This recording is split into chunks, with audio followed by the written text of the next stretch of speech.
조갑제 TV 시청자 여러분 안녕하십니까? 2022년 6월 28일입니다.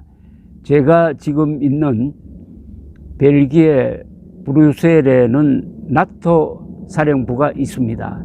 EU 집행부도 있습니다. 브뤼셀은 사실상 EU의 수도 역할을 하고 있습니다. 그런데 그 나토 정상회담이 마드리드에서 열립니다.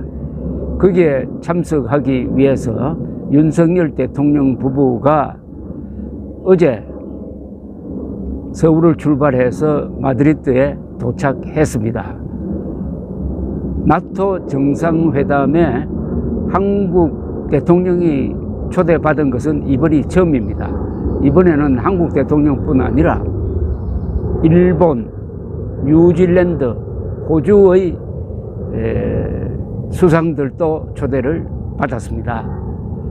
나토 정상회담은 이번에 아주 중요한 주제를 토론을 합니다. 첫째는 우크라이나 전쟁을 어떻게 마무리할 것이냐, 우크라이나를 어떻게 지원할 것이냐, 그 다음에 나토에 가입하겠다는 의사를 밝힌 스웨덴과 핀란드, 그게 반대하는 터키의 문제를 어떻게 조정할 것이냐. 또 하나가 있습니다. 이번에 한국, 일본, 뉴질랜드, 호주를 초청한 것은 나토의 관심 분야가 유럽뿐만 아니라 동북아시아에도 있다. 특히 중국의 위협적인 외교, 안보 전략에 대해서 어떻게 대응할 것이냐. 구체적으로는 대만을 어떻게 보호할 것이냐. 연동되어 가지고 북핵 문제를 어떻게 나토 차원에서 대응할 것이냐 하는 논의까지 하게 됩니다. 그런데 윤석열 대통령이 나토 정상 회담에 참석해서 한 3분 정도의 스피치를 한다는 이 보도가 있었습니다. 그럼 3분 동안 무슨 이야기를 할 거냐 궁금합니다. 그와 관련해 가지고 저는 역사적 사실을 하나 정리해 볼 필요가 있다고 생각합니다.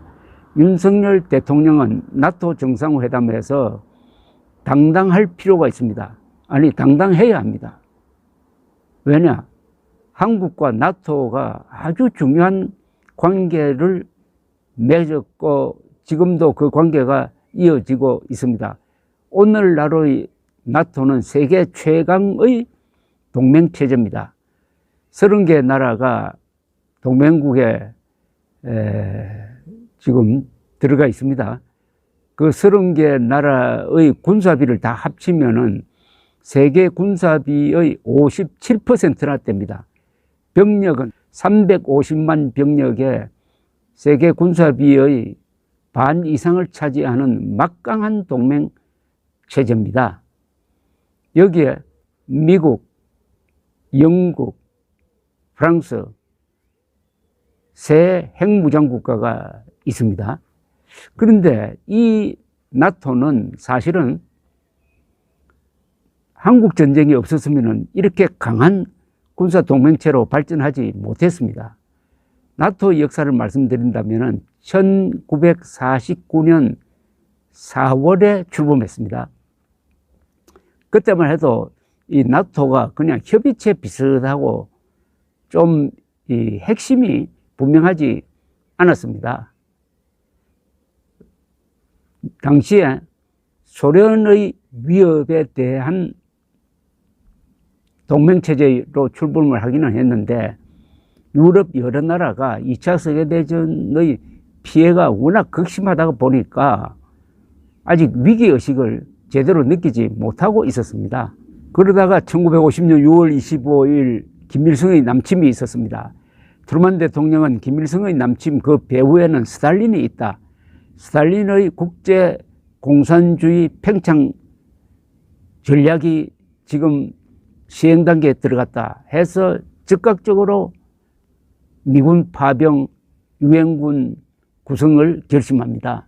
당시에는 한미동맹이 없었습니다. 동맹국도 아닌 한국을 지원하기 위해서 미군 유엔군 합쳐서 200연인원으로 200만 명이 참전했습니다. 그 중에 약 6만 명이 전사를 했습니다.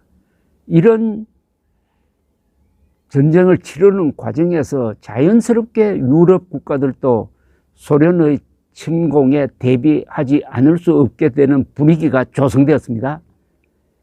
그래서 느슨하던 나토가 아주 긴장하게 되면서 본격적인 군사 동맹 체제를 갖추게 됩니다. 어떻게 달라지느냐 하면은 1950년, 51년, 52년에 걸쳐서 중요한 일이 벌어집니다. 즉 나토의 군사 지휘 체제를 만듭니다. SHAPE라고 불리는데 Supreme Headquarters Allied Powers Europe, 유럽 주둔 나토군 사령부를 구성을 합니다. 최고사령부죠. 이게 1951년입니다. 동시에 동맹국과의 공동작전을 위해서 무기를 표준화한다든지 군사훈련을 한다든지 아니면은 미군 주둔을 합법화한다든지 하는 조치가 벌어지고 1952년에는 나토의 사무총장 제도를 만들게 됩니다. 그리고 그리스와 터키가 가입합니다. 그리스와 터키가 그때 공산당 게릴라들의 도전을 받고 있었습니다. 중요한 게 또 하나 있습니다. 서독이 재무장을 하게 됩니다. 한국전이 일어나니까 미국이나 영국, 프랑스도 우선은 소련의 침공을 막아야 한다. 그러려면은 강력한 군사적 전통을 갖고 있는 서독을 재무장시켜야 한다. 그때까지만 해도 서독을 아주 농업국가로 만들어가지고 다시는 세계대전 일으키지 못하도록 하려고 그랬습니다. 그 전략이 바뀌어버립니다. 그래서 서독이 재무장하면서 1955년에는 나토에 가입하게 됩니다.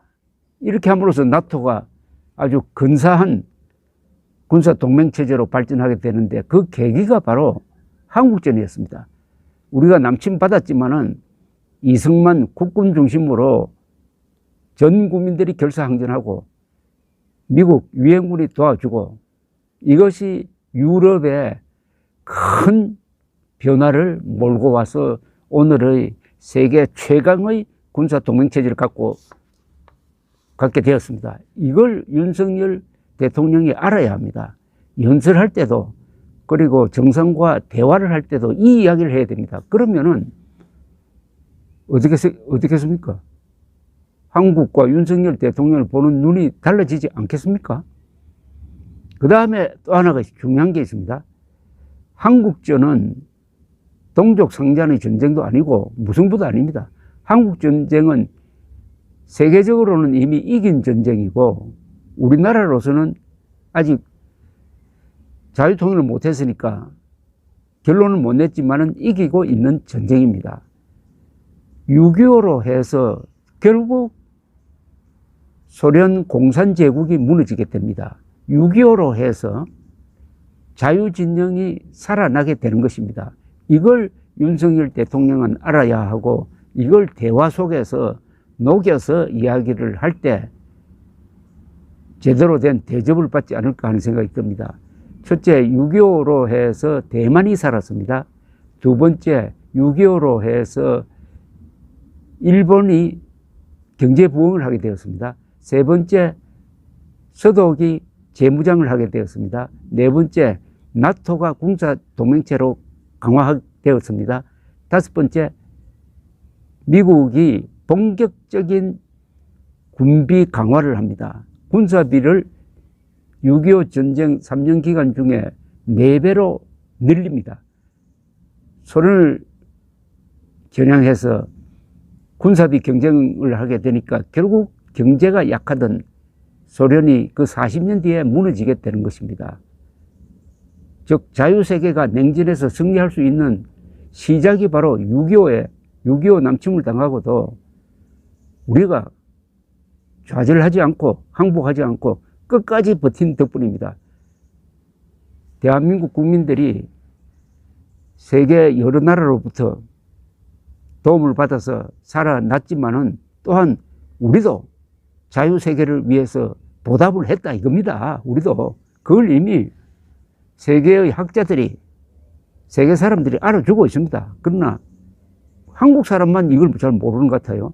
요사이도 6.25 하면 동족 상전이라든지 문제인식으로 내전이라든지 이런 이야기를 하고 있습니다.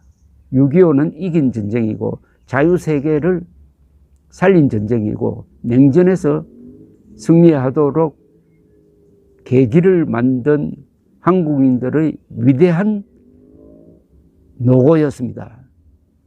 사회동포를 위해서 한국인들이 한 일이 있다 이겁니다. 우리가 도움만 받은 게 아니란 겁니다. 그 다음에 또 하나 똑 덧붙여야 됩니다. 냉전이 끝날 때 또 한 번 한국인들의 위대한 결기가 있었습니다. 그게 바로 서울올림픽입니다. 서울올림픽을 분단국가로서는 처음으로 개최를 하니까 북한이 그걸 막으려고 1983년 아웅산 테러를 일으켜가지고 전두환 대통령을 죽이려고 했다가 따라간 17명의 장차관급 엘리트를 죽였습니다. 그리고 그 4년 뒤 1987년에는 김현희를 시켜서 대한항공기를 폭파시켜서 115명을 죽였습니다. 그래도 우리는 북한에 대해서 보복을 하지 않았습니다. 북한에 대해서 보복을 하면은 이게 전쟁 상태로 가기 때문에 올림픽이 날아간다고 봤습니다. 그리고 1987년 6월 대규모 민주화 시위가 있었지만은 계엄령을 선포하지 않았습니다. 전두환 대통령은 계엄령 선포를 하면은 서울 올림픽 날아간다고 봤습니다. 참고 드디어 1988년 9월 17일 서울 올림픽이 잠실에서 시작이 되었습니다.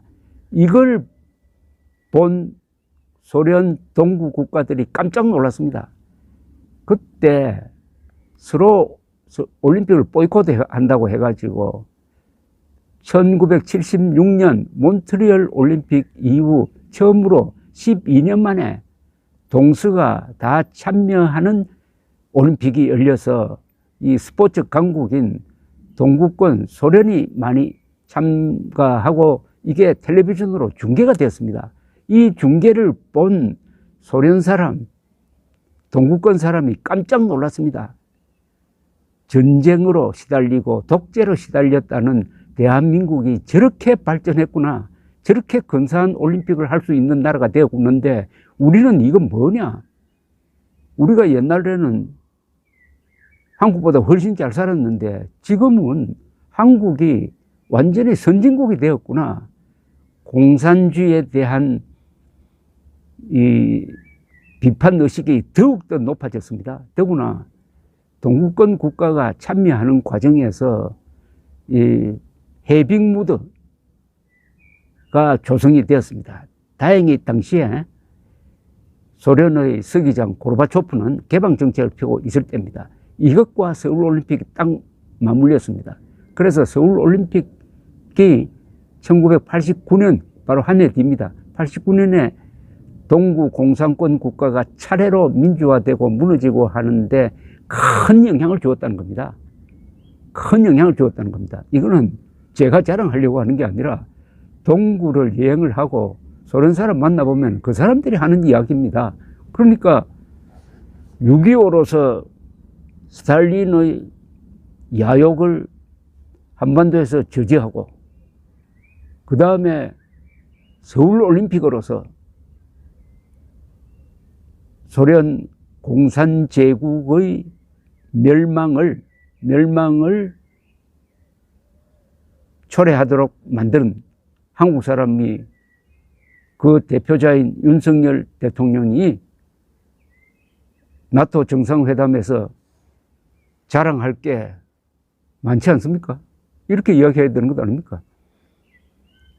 대한민국은 미국, UN 등 여러 나라의 도움을 받아서 공산 침략을 저지함으로써 자유세계의 방파제가 되고 그리고 서울 올림픽을 통해서 자유의 물결을 동구 공산권 국가로 확산시킴으로써 피 한 방울 흘리지 않고 공산제국 바르샤바 동맹체제가 무너지는 데 역할을 했습니다.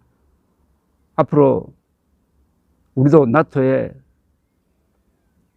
도움을 드릴 테니까 나토도 우리를 도와주십시오. 이렇게 말하면 얼마나 근사하겠습니까?